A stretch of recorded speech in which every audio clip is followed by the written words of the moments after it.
Today we'll be looking at this quadcopter here. This is I'll have the model number information on the screen. It has some smarts in it. It has this altitude hold, which is really cool. It's got a unique controller. I'm going to show you that. And it's also got a camera here, this 2 megapixel camera. So let's go ahead and take a look at the controller. So the controller has a nice long antenna, so it's got good range. It's got some really nice dedicated buttons that are marked very clearly: camera, picture. It's also got this is where it gets unique. This button here will actually lift up the quadcopter off the ground, and then this one will drop it. So you can do that just through these buttons here instead of having to mess with a toggle stick. Another interesting thing is the toggle sticks themselves. Normally what I'm used to is a toggle stick that's fixed for the altitude, but this one is not fixed. So to go up, you push up, and then it'll level off. Push down, level off. You also have speed controls here, and yeah, that does it for the controller here. Let's go ahead and take a look at the quad. Okay, so let's take a look at the quadcopter itself. It's pretty standard. It's got a really nice blue finish on it. It's actually got some sparkle in that too. We got the lights on the front, kind of look like eyes on the front there. And now you got the 2 megapixel camera, which I believe is detachable. It comes with a SD card here, removable. And then let's go ahead and open it up and I'll show you the battery. So it does have a dedicated on and off switch there, which is really nice. And the battery plugs in right to the base. And it looks like it is a 800 milliamp battery, so it's fairly large, 3.7 volt. You can see it's thicker than those 500 milliamp batteries there. Okay, so let's go ahead and start it up and try this out. Okay, so there is no on-screen display on this controller, so you'll just have to know through the beeps what it's doing. I have the camera started already, and that's just done by clicking that button. So let's go ahead and turn, it's kind of windy out here. I'm going to go ahead and turn the speed up to 70%. Okay, so you got the speed intervals here, 40, 70, and 100. All right, so to lift off, I actually just press this one button, and then I can start controlling. Let's go ahead and start by doing that.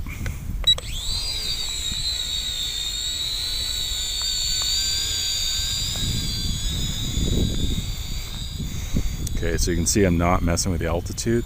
Supposedly this will have altitude control.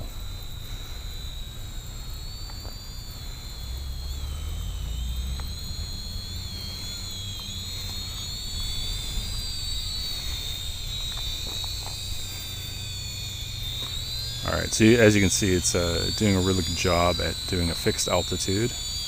Again, I'm not touching this at all, but it does have, it is moving along with the wind, so you have to adjust for that.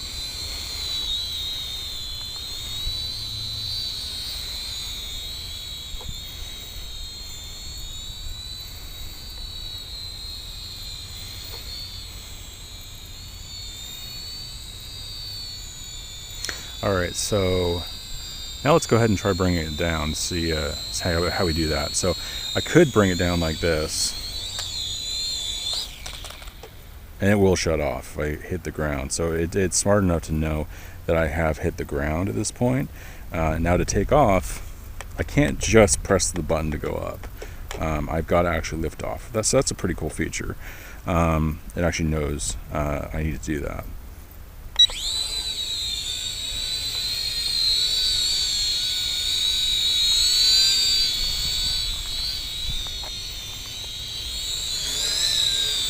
Alright, so let's go ahead and... Okay, now it's at 100%. Now I can lift up higher, obviously. It is fairly windy today, not too bad. So it's interesting, it's actually a fairly quiet quadcopter. However, it's got kind of a higher pitch noise to it, which is kind of interesting.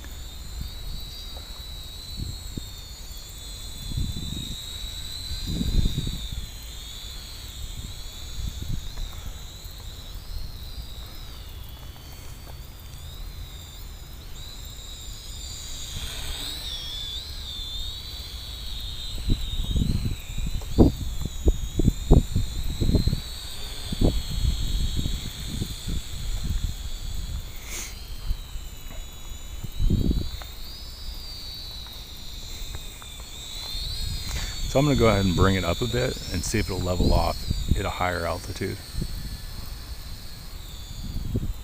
I'm not touching anything.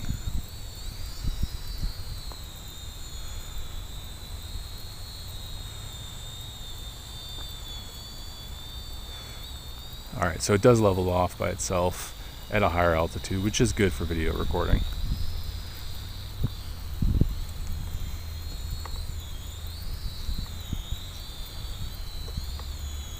As far as descending an altitude, it actually is slower to descend, I'm noticing. Like, for instance, let me show you. I've got this at a high altitude right here. Now to descend, pressing down all the way, and I still have it pressed down all the way.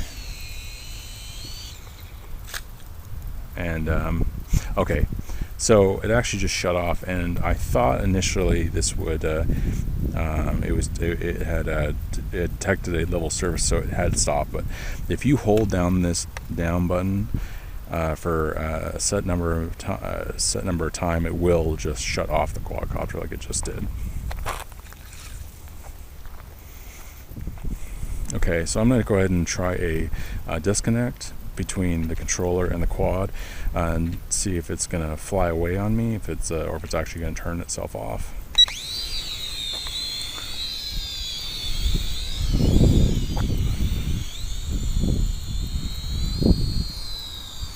Okay, and turning it off.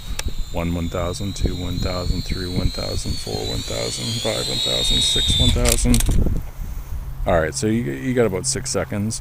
It does seem to throttle down the power on the quadcopter, and then it'll disconnect it for 6 seconds.